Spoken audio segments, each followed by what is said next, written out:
Kalau dalam gugatannya Mas Subhan ini ada angka 125 triliun. Nah, itu hitungannya kayak gimana ya? Itu gini, perangkatnya gini. Ini kan perbuatan melawan hukum yang dirugikan sistem negara hukum. Yang punya negara hukum warga negara. Ya ibu, ya Abang. Pak D, ya saya, ya kan gitu ya. Ade. Ya gitulah, Dede ya. Jadi gitu, semua warga negara harus dikompensasi. Oke. Karena sistem negara hukum dicederai oleh perbuatan melawan hukum itu. Makanya saya minta kepada hakim nanti kalau dikabulkan uang sebesar 125 triliun itu dibayarkan kepada kas negara, bukan untuk saya. Untuk siapa? Untuk semua warga negara. Dan itu kalau saya hitung, satu warga negara mendapatkan 450.000. Tadinya saya minta 1 UMR. 450.000. Iya. Oke, 1 Tadinya saya minta 1 UMR lah biar lumayan. Tapi kegedean. Iya kan berapa ribu itu? T. Jadi hitungannya itu penduduk Indonesia tuh 285 285 itu juta dibagi itu 1,5 iya itu. Kali 450 jadilah Jadi 125 T kurang lebih. Misalkan dikabulkan kita dapat 450.000 nih.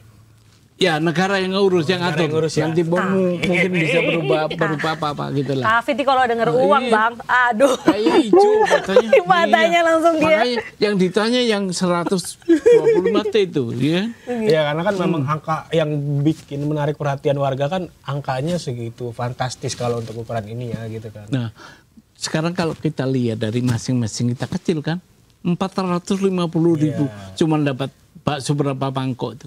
Ya banyak Pak, 450.000 satu gerobak gitu. Kalau bakso yang di Bintaro sih cuma 3 mangkok kayaknya. Kan, loh. Gitu. Kayak gitu. Jadi itu esensinya saya menggugat itu perbuatannya. Nah, kebetulan perbuatan itu memenuhi unsur pasal 1365. Itu pasal tentang perbuatan melawan hukum. 1365 itu KUH Perdata. Oke. Itu ada 4 unsur. Ada perbuatan itu melawan hukum, ada kerugian, ada kausalitas kerugian itu. Nah cukup semua, maka saya gugat.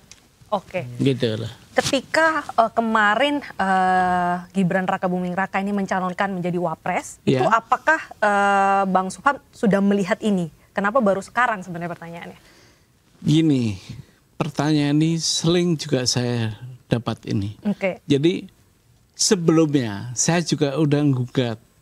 Jadi bukan hanya Gibran ya yang saya gugat. Kandidat atau calon presiden juga pernah saya gugat. Saya persoalkan tentang syarat objektifnya, syarat subjektifnya. Yang satu tentang kewarganegaraannya, yang Gibran tentang pendidikannya. Dan itu menurut saya itu syarat subjektif karena melekat. Kalau syarat subjektif itu nggak digugat, kita akan mempunyai pemimpin cacat bawaan. Nah, sekarang analoginya begini. Nih, Dedek nih, Mas Robert. Umpama beli HP. Umpama kalau beli HP kan di counter. Tukang counter atau di spek HP itu, Pak, ini HP ini istimewa, Pak. Bisa untuk ngulek cabai, bikin sambal kata. Begitu Pak Robert beli, Mas Robert beli nih. Dibawa pulang, nggak bisa buat ngulek cabai. Nah, HP itu mau dipulangin, tuker aja lebih bagus lah. Nah, itulah kondisinya itu, gitu. Jadi yang sebenarnya winning point atau garis finish yang Pak Subhan mau itu seperti apa Pak dari gugatan ini sebenarnya? Gini, karena saya juga nggak mungkin ya uang 125 triliun itu dapat dibayar. Ya, makanya dalam mediasi nanti karena pemimpin yang cacat bawaan begini, ya satu-satunya saya mudah-mudahan berkenan untuk mundur, mundur sebagai jabatan. Kalau petitum saya juga minta dinyatakan tidak sah menjabat wakil presiden 2024 sampai 2029. Oke. Tapi seyogyanya ketika melalui proses mungkin pengumpulan berkas dan verifikasi yang dilakukan oleh KPU, kita sebagai masyarakat awam percayalah bahwa itu sudah lolos verifikasi KPU. Tapi kalau ada case seperti ini, Abang ngelihatnya gimana? Saya dalam gugatan saya, KPU saya bilang tidak cermat. Tidak cermat itu tidak hati-hati. Sehingga ini lolos. Atau mungkin ya KPU waktu itu terbelenggu oleh relasi kuasa bapaknya presiden. Sehingga tidak bisa apa-apa KPU. Ya udah terima aja apa adanya. Takutnya begitu loh. Tapi pernah minta klarifikasi atau komentar dari KPU nggak sih Pak tentang hal ini, menanyakan langsung gitu? Saya pernah somasi KPU. Di tahun? Di tahun sebelum gugat ini juga, tapi nggak ditanggapi, nggak dijawab. Makanya ya udah digugat aja. Kalau KPU saya gugat tersendiri ke TUN. Ke PT UN. Nah, di PT saya didismisal habis waktunya. Maka saya gugat ke PN. Jakarta Pusat itu. Tapi gimana Pak De? Abangnya kanan, kiri. Pusing. Iya. Tapi tadi ngelihat DVD-nya Mas Gibran udah nunjuk 3 kuasa hukum. Iya.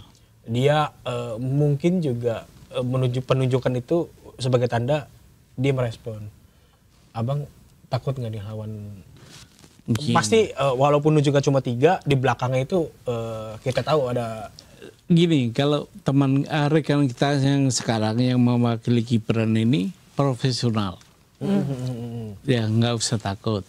Yang sebelumnya aja Kejaksaan Agung sebagai pengacara negara saya tolak. Saya keberatan tuh. Jadi Gibran mengutus jaksa pengacara negara untuk lawan saya di pengadilan. Saya keberatan. Oleh hakim keberatan saya diterima. Karena saya menggugat pribadi. Sehingga jaksa pengacara negara diminta keluar sidang. Itu. Kalau Bang Subham dalam menggugat ini sendiri atau ada mewakili komunitas atau lembaga tertentu nggak? Saya sendiri. Meskipun saya advokat tapi pakai nama sendiri aja. Bukan nama komunitas atau segala macam ya? Enggak ada komunitas saya. Ini oke saudara, ada update terbaru Deta. Kalau misalkan Roy Suryo juga datang ke Kemendikdasmen untuk mempertanyakan soal ijazah dari Gibran ini. Nah, kalau dari Mas Subhan sendiri ngerasa ada yang dukung nggak nih dengan Roy Suryo yang tancap gas langsung ke begini? Dasmen?